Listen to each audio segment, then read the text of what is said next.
অন্তরে জমা করো।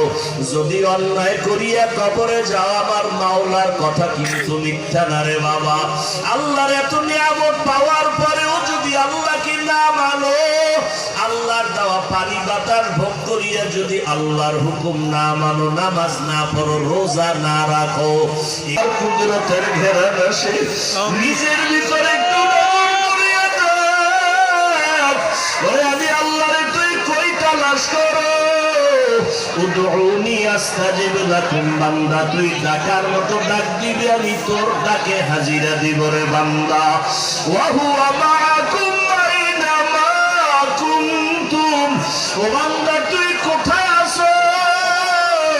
ওরে আমি আল্লাহরে তালাশ করার জন্য আমেরিকা লন্ডন যাওয়ার কোনো প্রয়োজন হবে না রে বান্দা। আমি আল্লাহকে যদি পাইতে চাও, চক্ষু দুইটা বন্ধ করে একটু মুরাকাবায়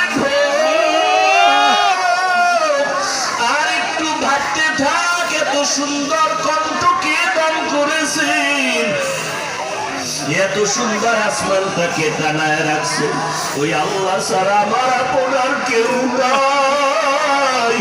বান্দা যদি চোখের বাড়ি ছাড়িয়ে বাচ্চার মতো কান্নার মতো কান্না করতে পারে, আমার মাওলা কুদরতের দরজাটা খুলিয়া দিয়া বলবে, ও বান্দা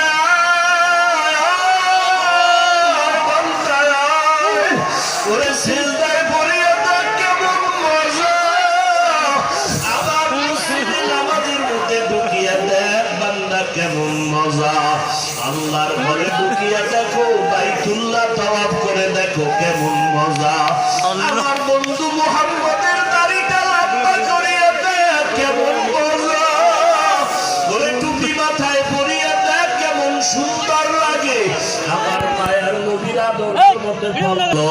এখনো কি আর গুনার থেকে ফিরবা না রে বাবা? তোমার মতো কত যুবক স্কুল কলেজে পড়ে নামাজ ছাড়ে না, দাড়ি কাটে না, বলো তুমি কেন পারবা না রে বাবা?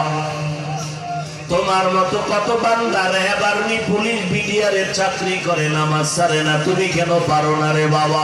তোমার মতো কত যুবক গাড়ি চালায়, ড্রাইভারি করে, নামাজ ছাড়ে না, নদীর মধ্যে মাছ ধরে, নামাজ ছাড়ে না, ব্যবসা করে, কৃষি কাজ করে, শ্রমিকের কাজ করে, নামাজ ছাড়ে না।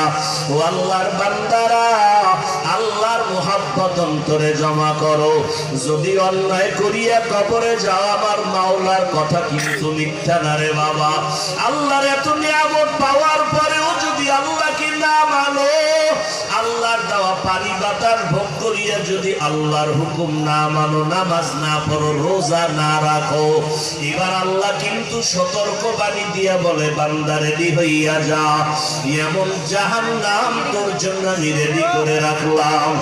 নবী বলেন, ওই কবরে যদি গুনাহগার হইয়া আল্লাহকে না মানিয়া গাদ্দারি করিয়া নবীর সুন্নাত জবাই করিয়া কবরে যাও, ওই কবরে যখন তুই যাবি, তুই পীর না মুরিদ ভেদাভেদ হবে না, তোর টাকার মালিক কত, কোন দলের নেতা তাও জানার কোনো প্রয়োজন হবে না। ওই কবরে যদি গুনাহগার হইয়াই যাও, ডানে মাটি বামে মাটি উপরে মাটি